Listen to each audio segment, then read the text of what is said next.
Hey, this is BJ. Thanks for listening to our show's podcast. If you're a fan of all things geeky, you should check out my other podcast, BJ Shea's Geek Nation. We have new episodes every day, and you can check it out at bjgeeknation.com. Your wages are being garnished. We can stop that now. It's hard enough to pay your bills when things are good, let alone when a big chunk of your take-home pay is gone before you even get your check. I'm bankruptcy attorney Travis Gagne, and I can stop the garnishment and get the creditors off your back immediately, often the same day as our consultation. Both Chapter 7 and 13 provide bankruptcy relief, but choosing the right chapter is crucial. In a free consultation, we can create a plan to get your finances back under your control. The chapter you choose sets the tone for the next chapter of your life. Please contact me today at choosetherightchapter.com. That's choosetherightchapter.com. 99.9 KISW, The Rock of Seattle. Oh, I'm so stoked about this new product in the Rock Shop. Finally going to get Steve a sock game. Uh-oh. It's happening. I know. Woo! I'm looking at them and they are cool. Probably because our faces are on them. That's why. Yeah, absolutely. Yes, the BJ and Migs Rock Socks are here.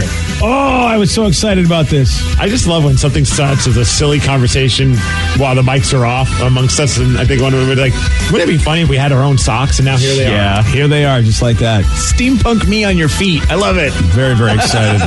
I am going to get a couple of pairs of these so I can have them forevers. Nice. Yeah.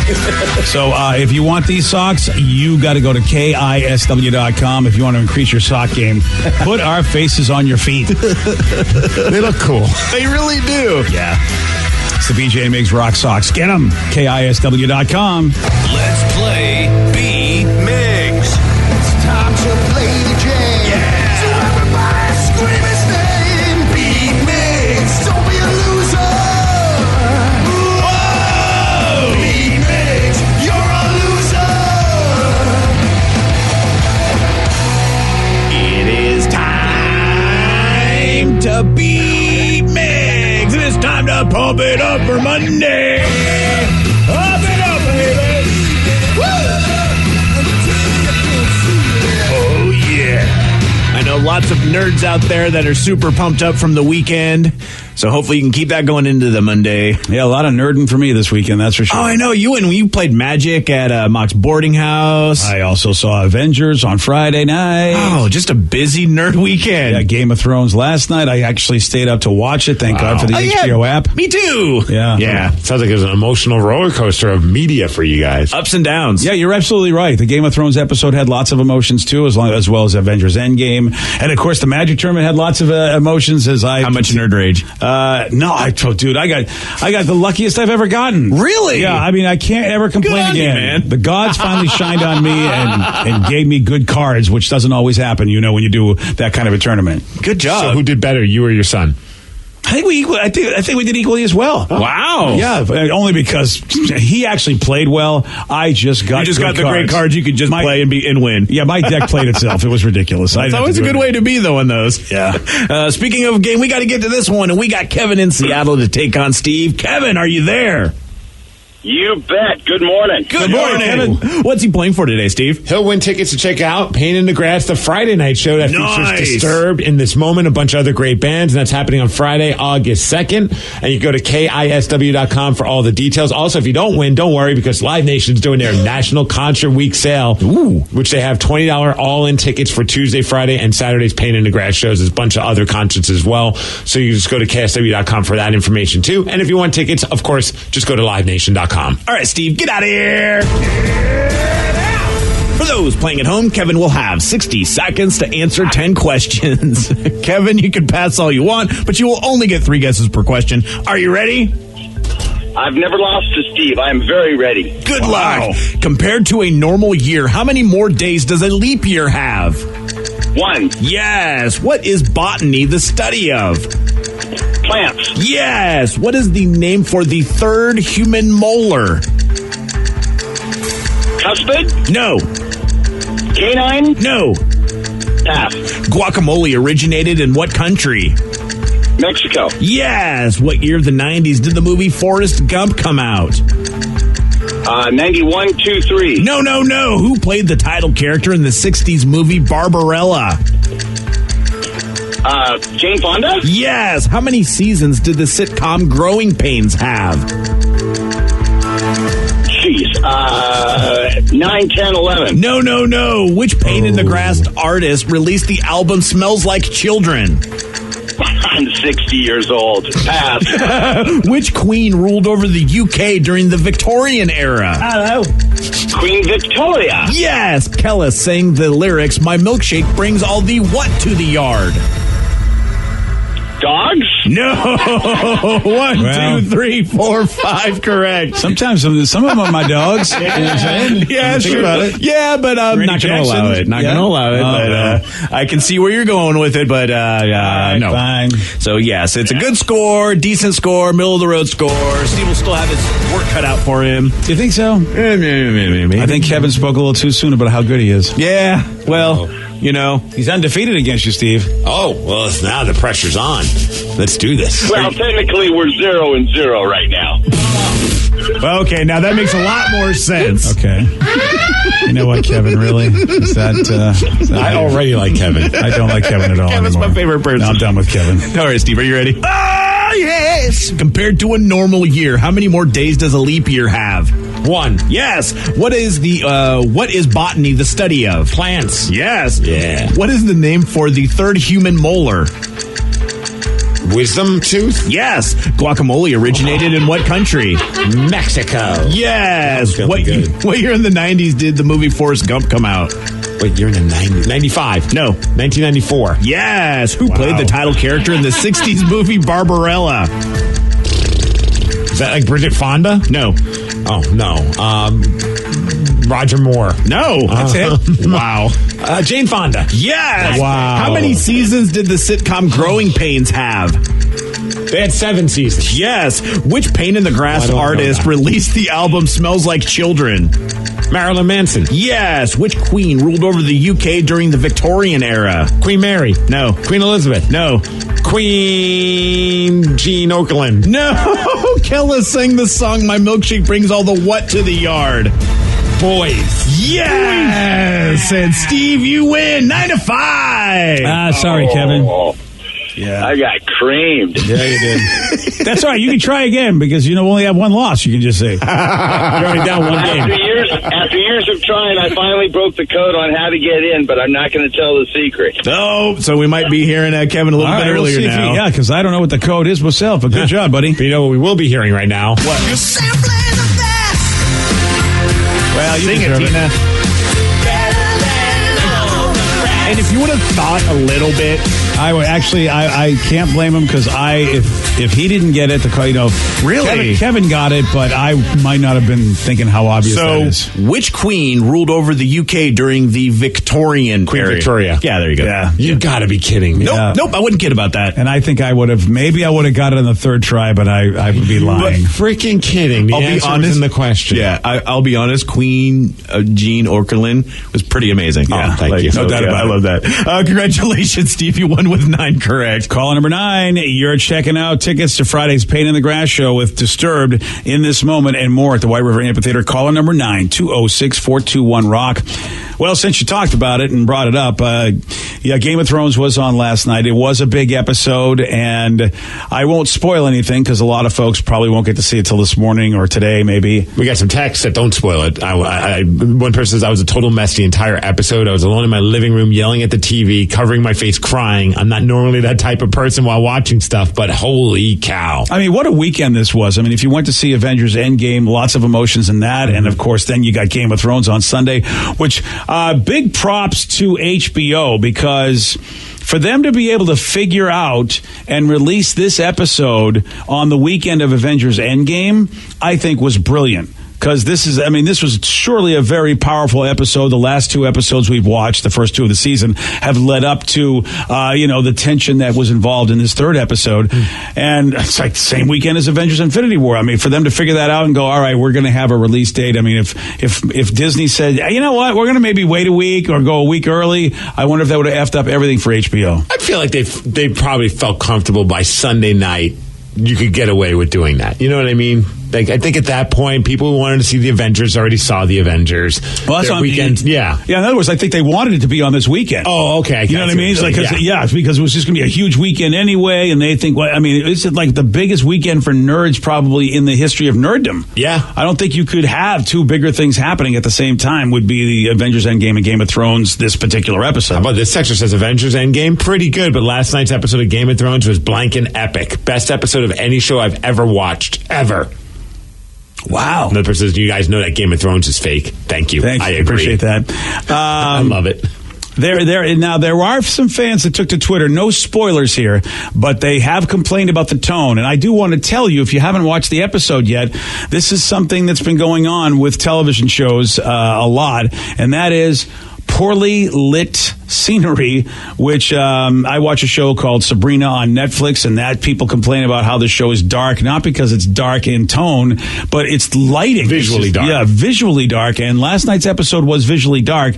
I've gotten used to it by making sure that the lights in my room are not brighter than the TV. Yeah, you have to watch this in a theater type experience. Like, turn off the lights in the room. Oh, jeez. Dude, no, it's like seriously very, very dark. I mean, they call the guy the Night King for a reason. But bump it up a little bit, people. I mean, it's not like, on your phone you could up the brightness. Well, you can on your TV, too. I know, but it's a little bit more of a process than just putting your thumb on the screen. I'm so sorry. So hard. Wow. Well, seriously, though. It's so different than the freaking movies that have everything quiet until the big explosion scene and it's loud as F. And you're like, you realize I'm trying to watch this in my house and not wake my wife up.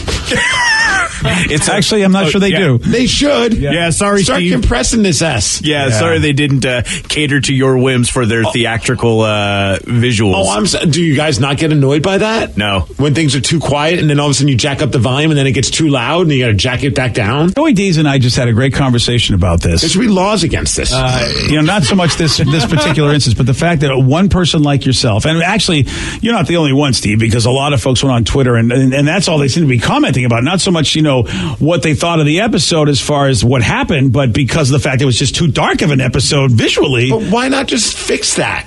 I mean, you had the technology. Yeah. Why are you making people's viewing experience difficult? I don't know why it is they're doing it that way unless to build up tension. You don't really see a whole lot going on because that's part of what this episode is about. It's a part about the horror of what's going on with this. But it's interesting. Joey Dees and I were talking about how see it just to see how dark it is. Oh, yeah. Well, you can. You got HBO, don't you? Yeah, but then I have to watch it. I want to see it without watching it. If you can figure out how to see things without actually watching them, show me how, telepathic boy. I'll pop it on for a few minutes just to see what it's like. Yeah. I'm curious to see what's so awful about But this. that is the problem that I think that content providers have. And I'm not going to spoil anything about Avengers or Game of Thrones, but it's just the idea that, watching both of those movies, Joey and I both realize, Joey hasn't seen Avengers yet, but there's definitely what they call fan service. And it's a new term when it comes to watching things or maybe video games too, where the fans are so much wanting to be in control and having their voices heard that the writers now and the content producers start actually servicing the fans, and sometimes I think in sacrifice of a good story. Yeah. And Joey made some really good points after he and I discussed some shows that we have watched lately, and there's been a lot of finales or big episodes of shows that we loved, and he's sitting, he's like, seriously, I think they only did that scene because the fans just happen to love that character, and yet that scene doesn't make any sense and doesn't really serve the story, and more, I think good stories are being sacrificed because, the fans go, I want something shiny this way, I don't care if it affects the story. And now with social media, you can let them know rather quickly. Gone are the days when you had to write a letter and maybe 4 weeks later they get that letter and like, Exactly. Too bad, we already made the show. Can't make the adjustments. I see that in wrestling. That's a good point. There's a lot of people in wrestling. There are times where you're just like, you wish that they would listen to the fans, but then there are times where you could tell they are, and you're like, man, maybe we shouldn't have a voice. Maybe we should just maybe we should just experience what the initial plan was and see how it all pans out before we start freaking the F out. And it's definitely a thing because I watch a lot of the show after the show comments from the producers. And so they give you reasons why certain things happened in an episode. And you definitely hear them go, well, you know what? We thought this was this for that reason. You're like, oh, that's totally fan service. You're basically just telling us that because the fans like this particular character, you decided to do this. And it really wasn't for the story. It was for the fans. And I, like you, Steve, I don't think we should have a voice. I want to see what you wanted the story to be. Right. And then and I can love or hate it. That's how. But the times are changing. Now fans get to shape a story, and the rest of us. Yeah, if they don't accomplish what you want in one episode, you're just like, well, maybe it's going to take a couple episodes before you get that resolution that you're hoping for. Are we old, and that's not the way storytelling is going to go anymore? That's how it all is now. It's all internet pressure. That's how I blame Weezer and Toto. Oh, I don't know. I blame you and your generation. Blame me? You're the guys with the Choose Your Own Adventure books. Oh, geez, Wasn't it your generation? You started it with those damn books. Yeah, those are fantastic. You guys did it. Fantastic. Yeah, now that's what we have. Everybody's choosing their own adventure instead of the people that actually made the adventure. Well, I mean, to answer your question, yes, we are old. I just went on a tangent about things being too loud on the television. Yeah, you did. And how they need to adjust it for You can't see anything. It's too loud, I can't see. Yeah, you're old. So he says Game of Thrones was incredible. Between that and Endgame, it was an intense and emotional weekend. Yeah. It really was. It really, I feel like we were all a little kinder to each other. I don't know, at least a lot of us who saw none of this impacted me because I haven't seen any of it. Yeah, you haven't seen, but I really felt like a lot of us left the movie theater and probably after last night actually just like comforting each other because there was a lot of emotions in both of those things, in the Game of Thrones and in Endgame. So, yeah. Well, Matthew Broderick, you remember that guy? Yes. He had a very cool moment happen to him as another actor told him how much Ferris Bueller changed his life. We've got the audio. You're going to hear it at 7:17 on The Rock. BJ and Migs, mornings on The Rock, 99.9 KISW. 99.9 KISW, The Rock of Seattle. While they were appearing on a British talk show together, Zac Efron had a chance to tell Matthew Broderick how much Ferris Bueller's Day Off meant to him as a young man. Your quote at the beginning of the movie, what is it exactly? Life moves pretty fast. Sometimes you gotta stop and look around, I think is what it is. Can I just tell you, when I saw that movie when I was young, and I mean this sincerely, and you literally got me to start living my life to the fullest, just with that performance. Aww. So thank you very much. I've always wanted to say that to you. So. I'm glad you did. Wow, how about that? Isn't me Zac Efron, like, as much as I didn't want to become a fan of him because he was one of those teen heartthrob, whatevers. But every time I see him in a movie, I really enjoy his performances. Yeah, he does grow on you. Yeah, and then you see this. That was a pretty heartfelt moment right there. It looks like it was on Graham Norton's show. I'm not sure. That's exactly what it is. Yeah, that's what it looks like, yep. The funniest part about that whole thing is he sounds so cool, completely dorking out to Matthew Broderick.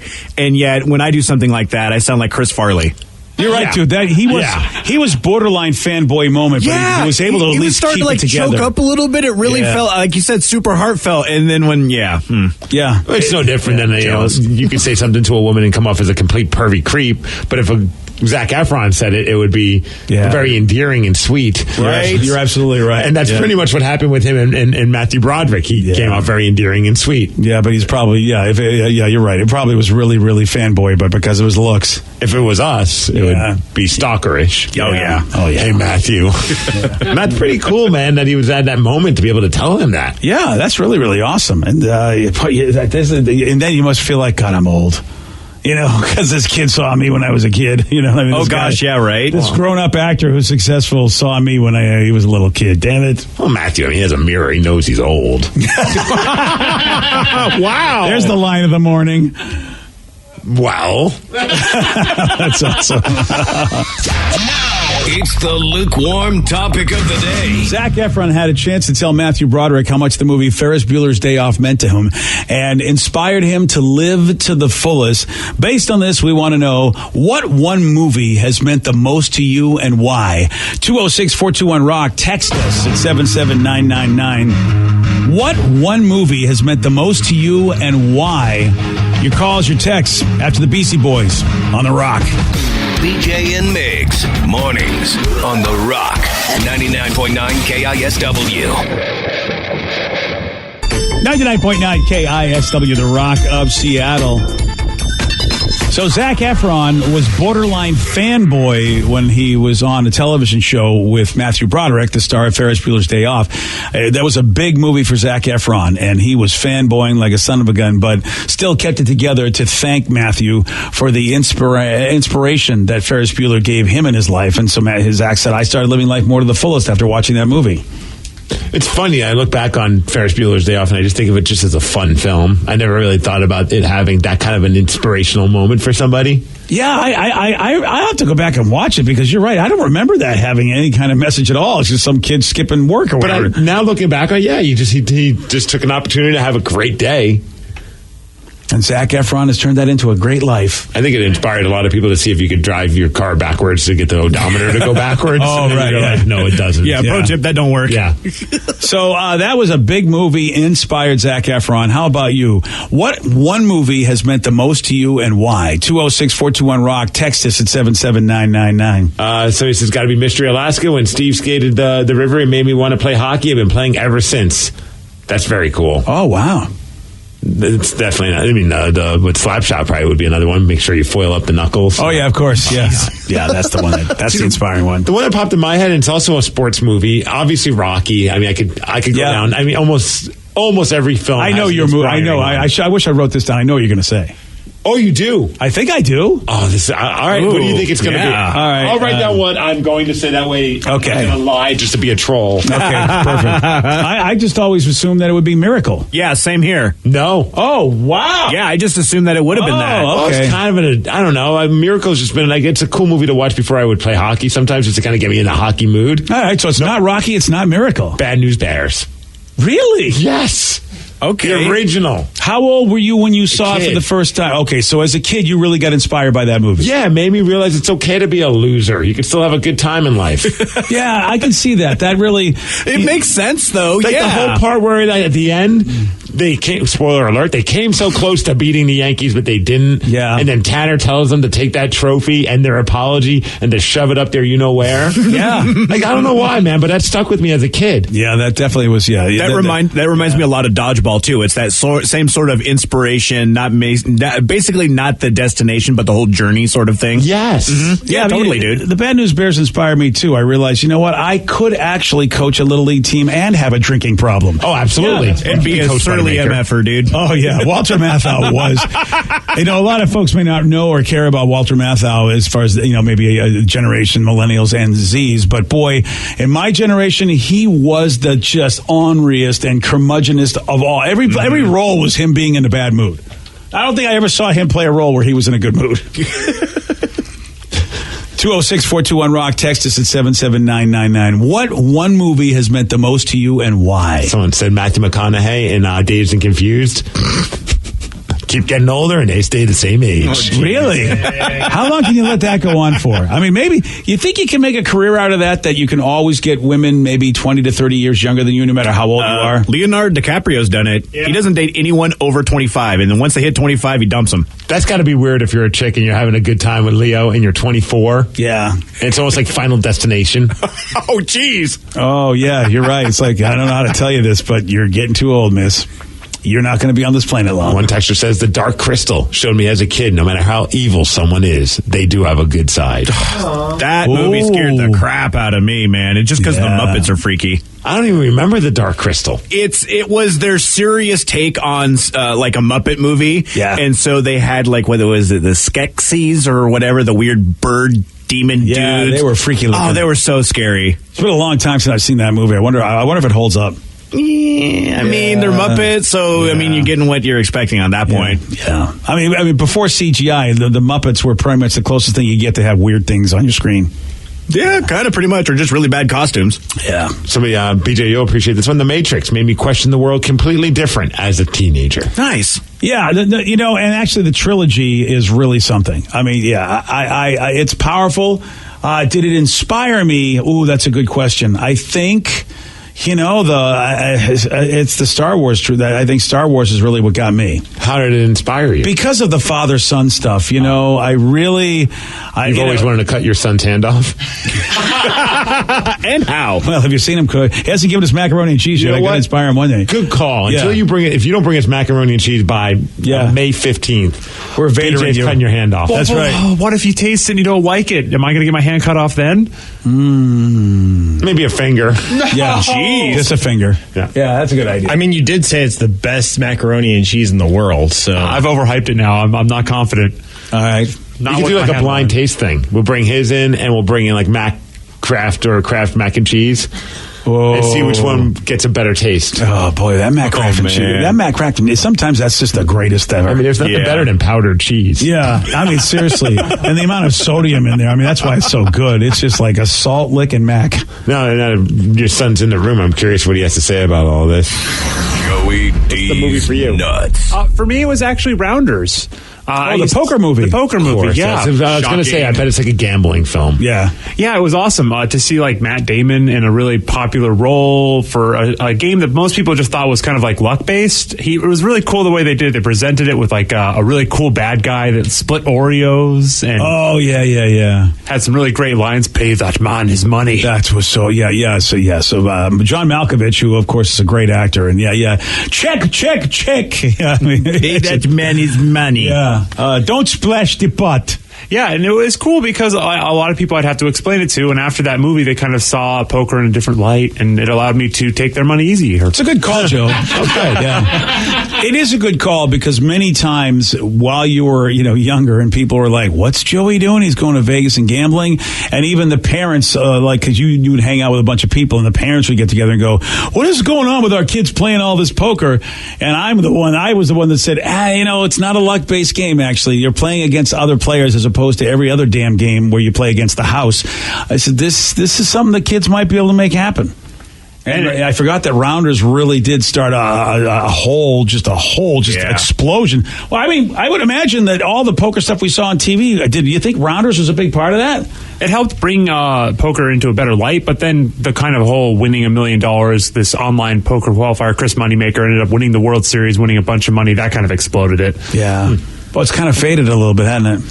They're still playing for like $6 million plus at the World Series of Poker. But it was huge. 10. Dude, and it used to be on ESPN like all the time. They'd have week-long like coverage of these Now things. it's on the Ocho. Yeah. Yeah, just the Ocho. I do remember myself and another guy that used to work on the show, we would go and we try to play in blackjack. Gambling was huge, for a while around. And now it's kind of, it's faded. You used to really suck at poker, though, BJ. Thanks, buddy. Yeah. Appreciate that. Let's go to Jesse. Fun fact. Thanks, buddy. Jesse, you are on the rock. PJ, how we doing? Not too bad, Jesse. What you got for us today, man? What movie has meant the most to you? I'm not sure the actors. I'll say that right up front, but it's Into the Wild. Oh, I do remember this movie. That's the one that had the Eddie Vedder soundtrack.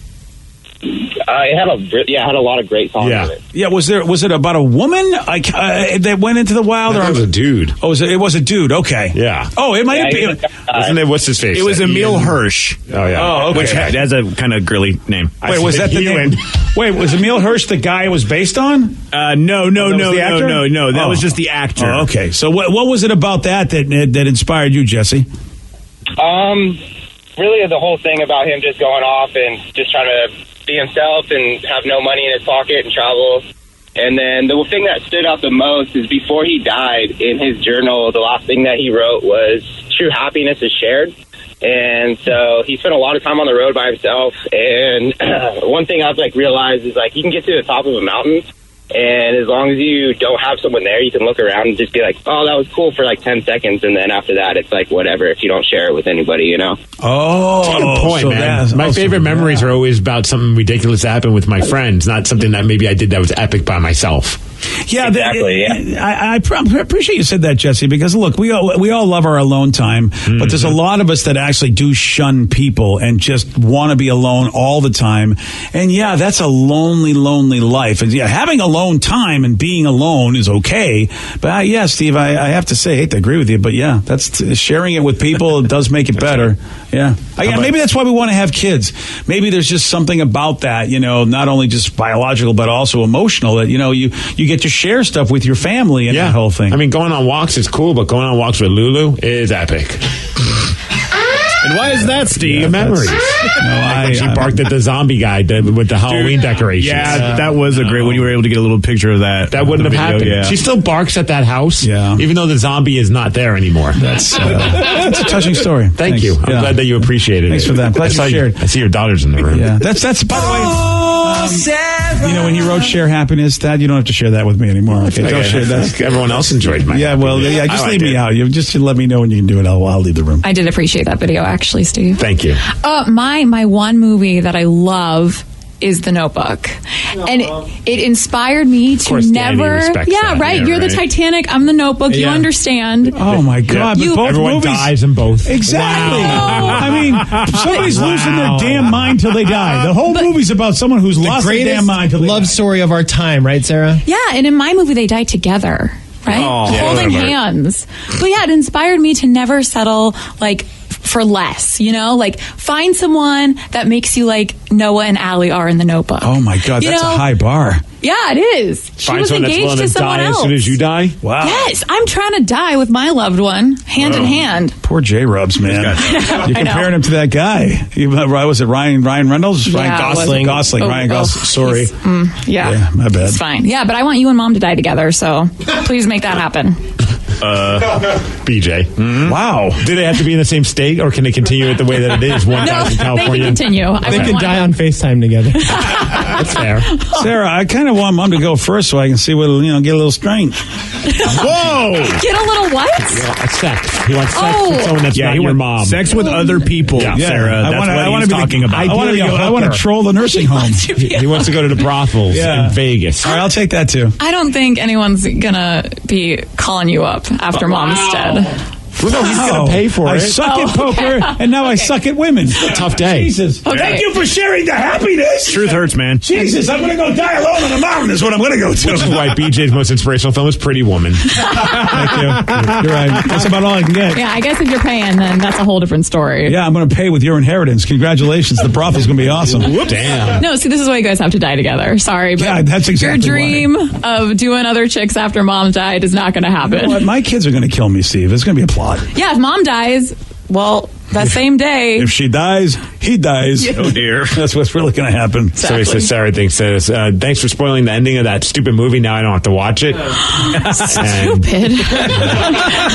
Excuse me? We didn't bother saying spoiler alert for that. If you haven't seen The Notebook by now, too freaking It's been bad. 15 years. Whoa. Isn't that crazy? That's nuts, man. And then so it says there was a room on the door for both of them, Danny. Rose was a selfish bitch. Hey, the Mythbusters proved that it wouldn't have stayed up, so yeah. They could have died together, though. Well, yeah, that would have been nicer, but she's like, no, I like the necklace, and I want to get some strange. That's true. And I am letting go. Yeah. Bye. Peace out, Leo. All right, The Notebook's better. Thank you. I don't know if you guys heard about this, but of course, this past weekend was the big Avengers movie. No. And a lot of people, Thanos was demanding your silence again. Unfortunately, apparently Thanos' message didn't get to the NFL, as one NFL player, he went out of his way to spoil the new Avengers movie. I'll tell you what he did without spoiling the movie. I won't do that. I'll tell you at 7:47 on The Rock. Today's podcast was brought to you by Travis Gagne, bankruptcy attorney. He's here right now and has agreed to answer more of your questions about bankruptcy. Here's another listener question. How do I rebuild my credit after filing bankruptcy? You rebuild it, one creditor at a time by making your payments on time on your rent or your mortgage, by continuing to make car payments on a car that you keep during your case. You can also, as I said, you can almost always get a credit card almost immediately after filing in bankruptcy. Sometimes it's a secured card, and it'll almost always have a really high interest rate on it. But you can get a small balance credit card and charge a tank of gas or a dinner once a month on that, and make the payment, pay it off every month, and that'll help you build a credit history one creditor at a time, and will help you rebuild your credit over time. Thanks, Travis. If you have more questions about bankruptcy, you can reach out to Travis anytime at choosetherightchapter.com. That's choosetherightchapter.com. Thanks for listening.